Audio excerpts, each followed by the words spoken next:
Hello there, everybody. This is Palm Springs Cindy coming to you from my den or my office. And I have a fan going right here in front of me. So if you hear a little humming, that's where it's coming from. Well, I am so glad to touch base with you guys. It's been a while, and let me catch you up on all the good stuff that's been happening. Some good stuff and some not so great. Well, first of all, I've kind of been under the weather, and I thought maybe I may have had COVID because I was babysitting my friend's dog, little Finley, who was just adorable. I totally enjoyed him. Well, anyway, it was my turn to pass him off to another friend. She was going to watch him for the rest of the time. Well, after I did that, I could tell that afternoon I was starting to feel very, very run down. Not cold, not congestion, just very tired, headachy, almost flu-like symptoms. So I thought, well, maybe I'm just extra tired. So and so many nights I don't sleep. And I may go 2 days without sleeping even 1 minute. Trying to sleep, but not sleeping. Mostly because of my restless leg syndrome. If I happen to, I don't know why, but sometimes my medication doesn't work. So, I'm seeing more and more Teslas. Tesla just drove by. So anyway, I went to bed early. The next morning, that day I was supposed to play bridge. Well, I thought, I cannot cancel on bridge because that means 3 other ladies that have made the same plans, their plans fall through. Well, I waited until 10 o'clock and I thought, I can't wait anymore. I don't feel good. I'm not going to get any better. And so I have to let him know I can't play bridge today, which I did. They were very kind and said, don't worry about it. They would get together, the 3 of them, and play Mexican Train.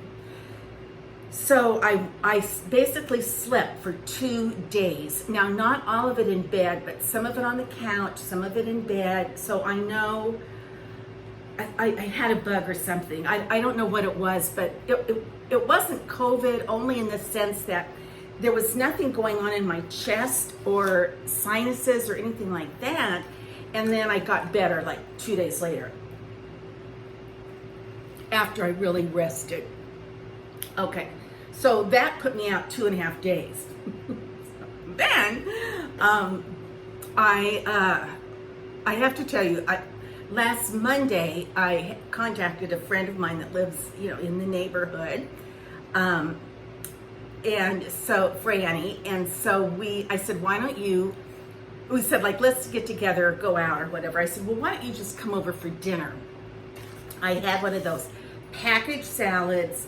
And I had some chicken tenders that I was going to cook, cut them up and put it in the packaged salad. And I had 2 perfect avocados. Anyway, I thought I'll make a really great salad.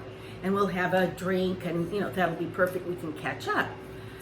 So she did. She came over, and, well, I said, you know what? I thought I had dinner in my brain. I thought I had stuff for dinner, but I went to get the salad, start chopping things and getting them ready. Well, the salad was not, it was half of a bag. Instead of eating a whole bag, I had half the bag, and then I saved the other half. So I said, that's not really enough for dinner. So I ended up, I had no, I didn't. I had tilapia. I bought a big package of tilapia that were in small packages, each piece was frozen and then put in the big package. So I took out a couple pieces of tilapia, and I made, I had those little potatoes, those little round red potatoes, and I cut those in half. And then I put them, I should have videotaped this because it turned out to be a really great meal. In spite of me.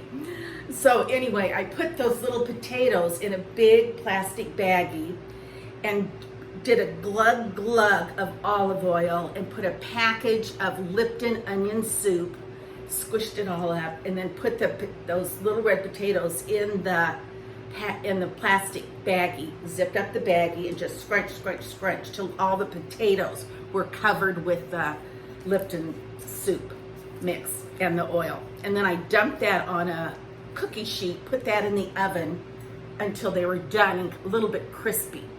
Then I didn't take but a few minutes I just stove topped, fried the tilapia. Took, a couple minutes, that was all. But I had a little bit of that salad left over, and I had these great little tiny, like as big as my thumbnail, tomatoes.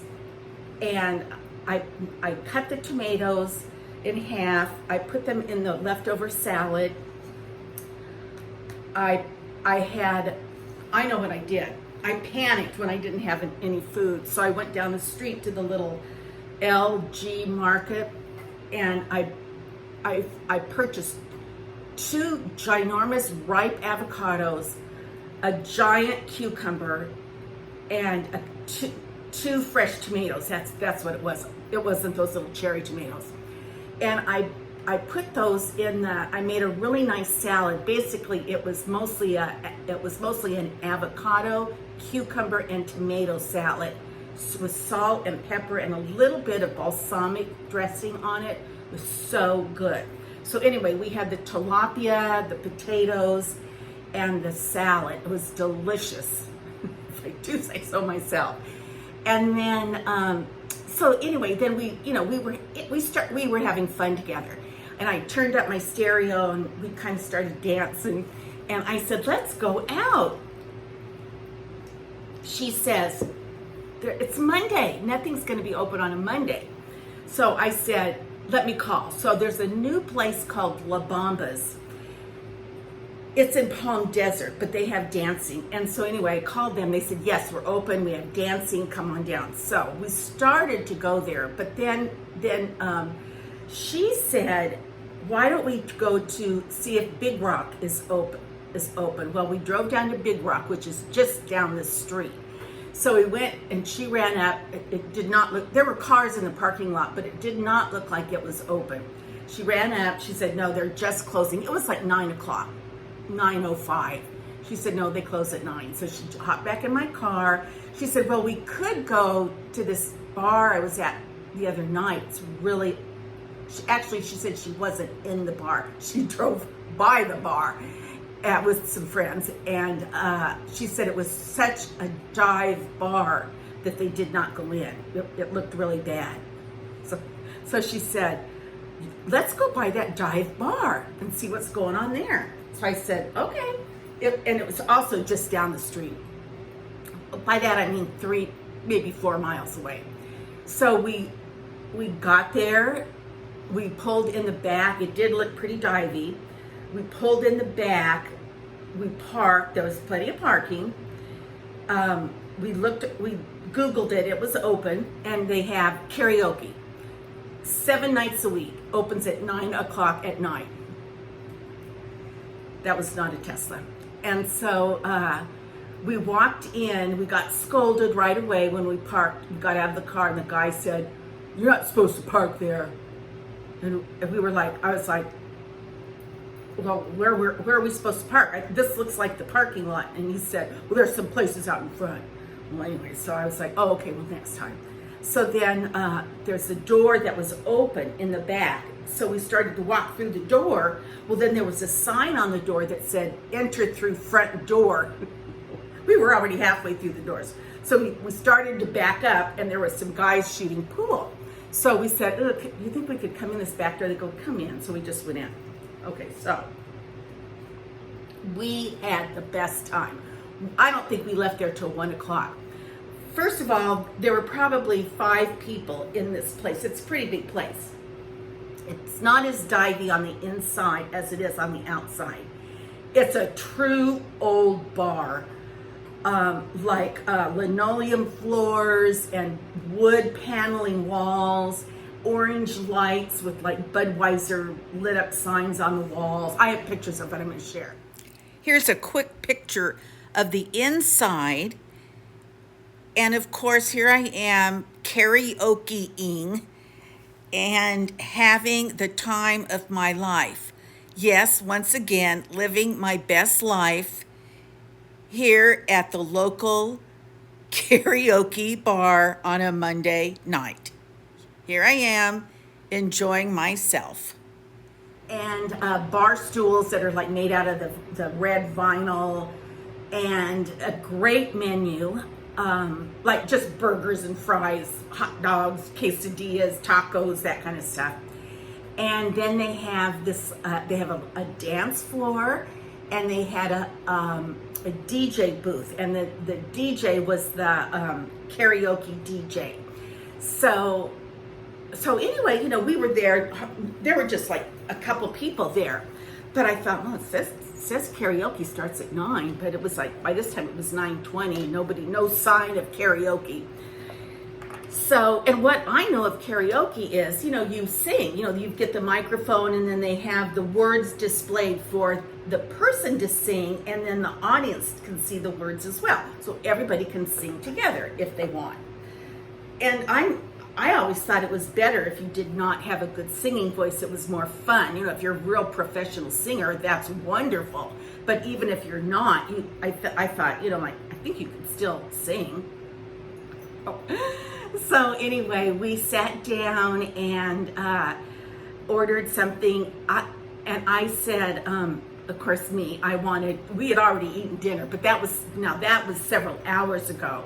So it's getting late, and I said, why don't we order some nachos that we can eat and pick on all night long? And we can use, that'll be what we buy. So the bartender took our order, and I said, we want these nachos. And I said, but I don't want any meat. No chicken, no beef. And he goes, oh, you know what? You don't want those nachos then. And I said, and I don't want any sour cream. And he goes, okay, you want these nachos. And he showed me on the menu. And he said they're homemade corn tortilla chips with that pasteurized, nacho cheese on it, and the chili pepper, the jalapenos, vinegar jalapenos, and chop, really fine chop red onion on them. And I think they did come with a little bit of chicken or taco meat, which we didn't get. Well, anyway, it was pretty darn big. So it was like $6. And so we got that. It was like, they were so good. So we did, truly. She and I nibbled on those the whole night. And then sure shooting, the music started, the DJ started playing music, and the like dancing light, disco lights started flashing around. And things started livening up. People started slowly trickling in. Now it's late. Now it's like 10 o'clock, even after 10 o'clock. Super late for me to be out anyway. So then this one gal gets up. I watched how it worked. You went up to the DJ and you wrote down, and he had a little piece of paper, and you wrote down your name, and you wrote down the name of the song that you wanted to sing. So, and then he does not play it right away. He does a mixture of his own DJ stuff, and then he'll call someone up that has given them their card, and then he'll introduce them. Bonnie's here to sing, whatever. and so then Bonnie gets up and she gets the microphone. Well, everybody that sang picked the best songs.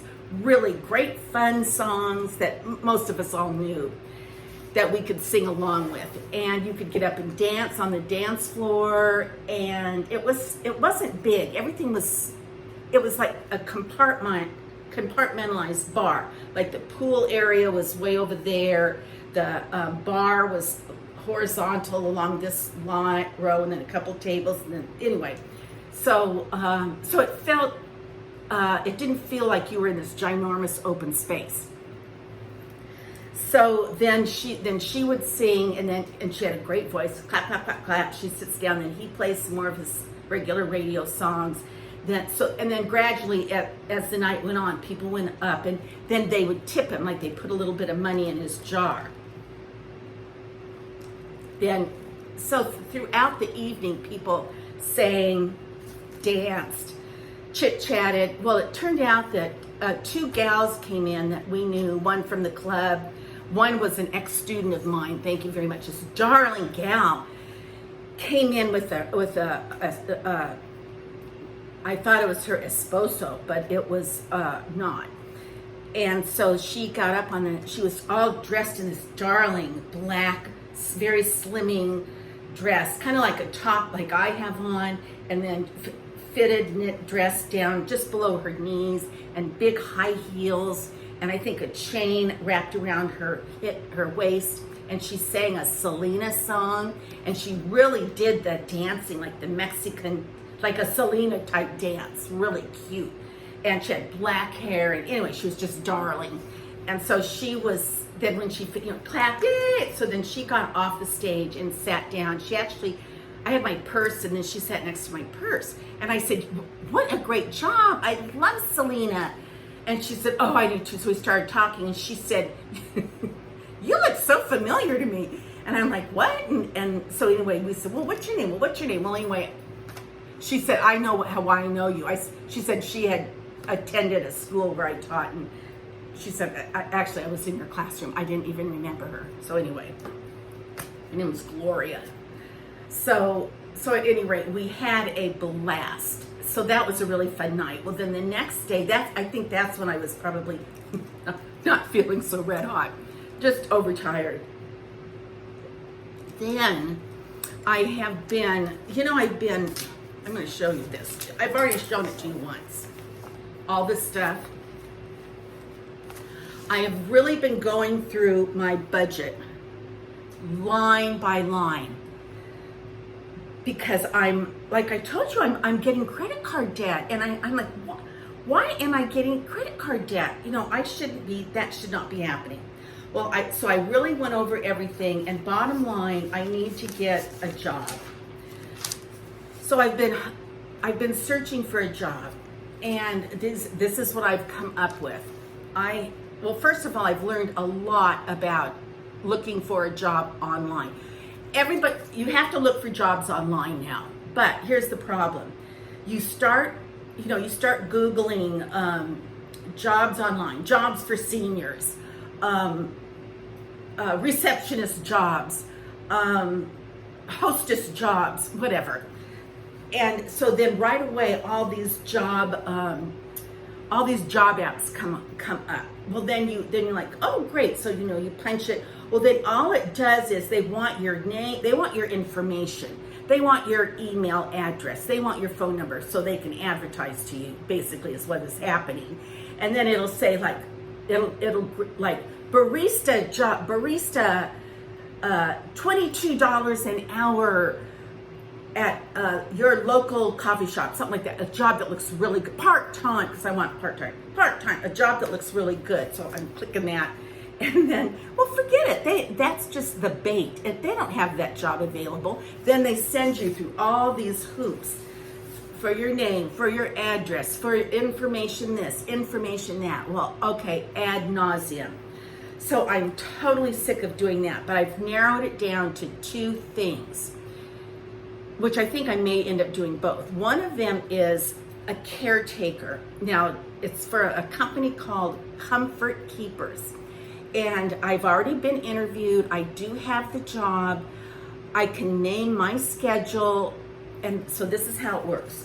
I will say, like, for example, I said I would only like to work 2 days a week, 11 o'clock until 2 o'clock.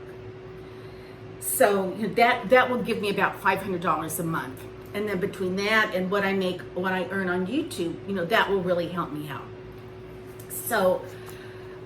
So then they say, okay, so then they plug those hours in for me, and then they assign me to a person. Now they've already assigned me to this one lady, but I said, I can't do that. She wants me every day. And I don't want to work every day, but the job for her was, and it will be similar for other people. She wants a mature woman to come to her home 3 hours a day in the afternoon to play cards with her, to fix her lunch, maybe do some light housework, take her shopping, like not grocery shopping, but like retail shopping. In other words, take her for a walk. In other words, she wants a little bit of a friend and to be able to get out of the house. I would be the driver as well. And then what happens is her insurance pays for this.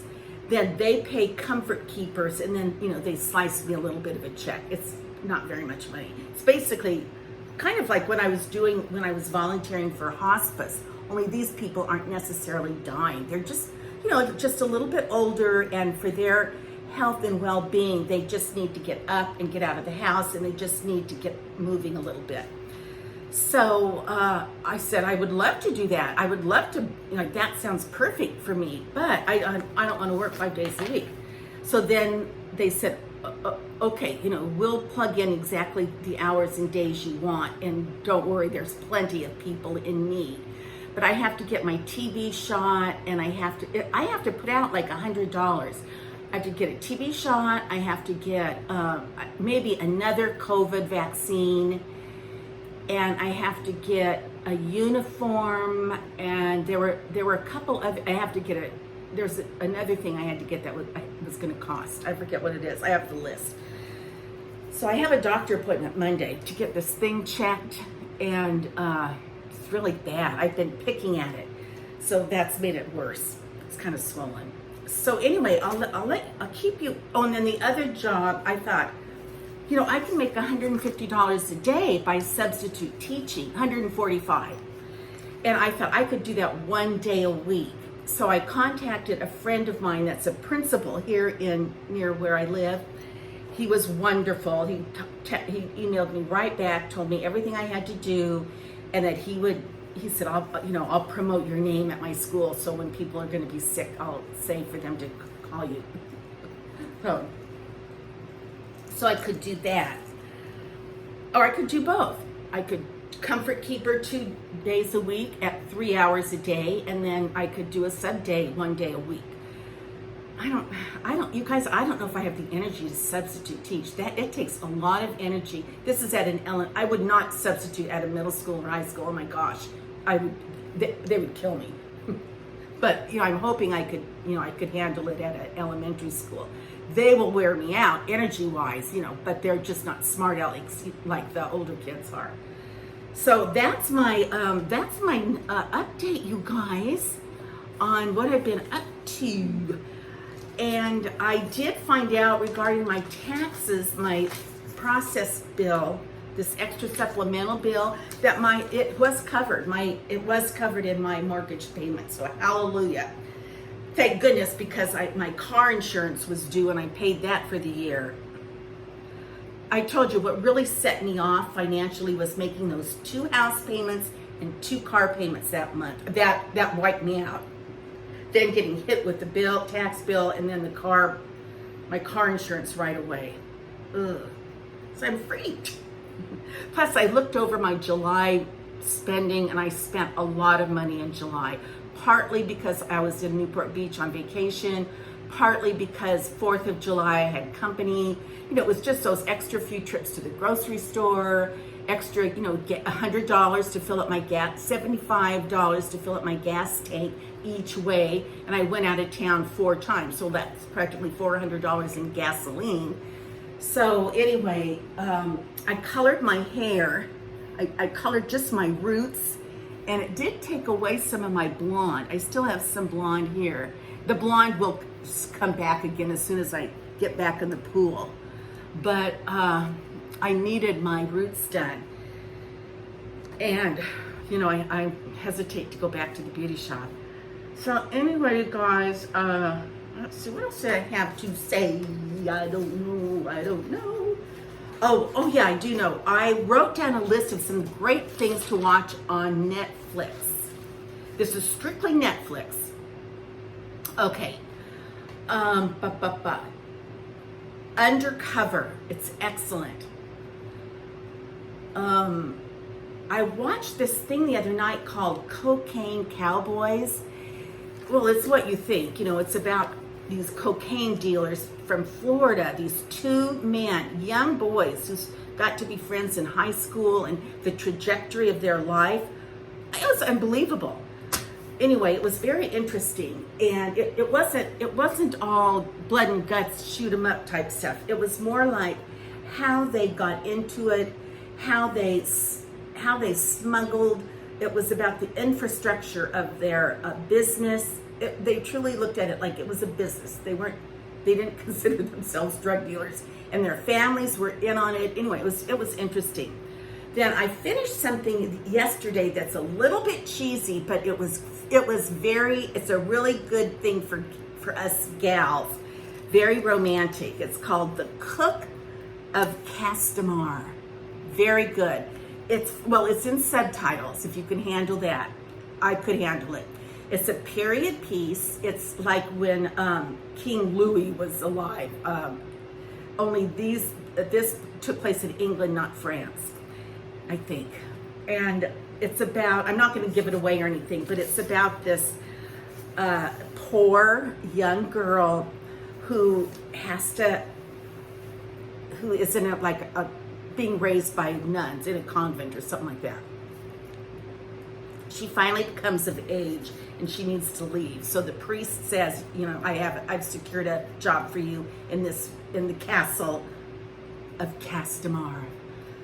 Here's your note of recommendation. They're expecting you. So she goes, and it ends up like this is all the first 20 minutes of the series, and she ends up the cook of the house. Something happens to the cook. Well, so this young gal, I already forgot her name, says, well, I think I could do it. I think somebody's like, who knows how to make that? So she's like, I think I know how to make it. So she made it. Well, it was like the best food in the whole world. So she becomes the cook of Castamar. So it's kind of a upstairs, downstairs, kind of the servants' quarters and the master and the rich people up here. But the costumes, the hairdos, the castle furniture, the horses, the barn, the grounds, absolutely beautiful. So it's long. It's like a bazillion episodes. The Cook of Castamar. Then I watched something called, I just started watching something called Hit and Run. It takes place in Israel. It's part subtitles, part not subtitles. Just started watching that, but it looks like it's going to be very good. Then, there's a beautiful golden doodle outside. Okay, just a couple, I don't know if you've seen this before, but Halston, it's a documentary, it's very good. Seabiscuit, it's an older movie, but it's also very, very good. The documentary on David Foster is very good. There's a real cute series called Good Girls. It's really cute. And then another series that I love, it's as good as like Breaking Bad. It's also as violent as Breaking Bad, but it's called Peaky Blinders. And it's about this Irish family right after World War I. And it's about how they live in England, but their heritage is Irish. And they're fighting to survive by any means they know how. And they're determined not to be poor any longer. So Peaky Blinders, it's very good, but it's pretty gruesome. Okay, you guys, that's all I got for you tonight. I know that my voice got out of sync in my last video. I have spent hours trying to figure out how to fix that. You guys, I don't know. So, I hope this one hangs in there. P.S. I love you. Mwah. Until our next conversation. Bye.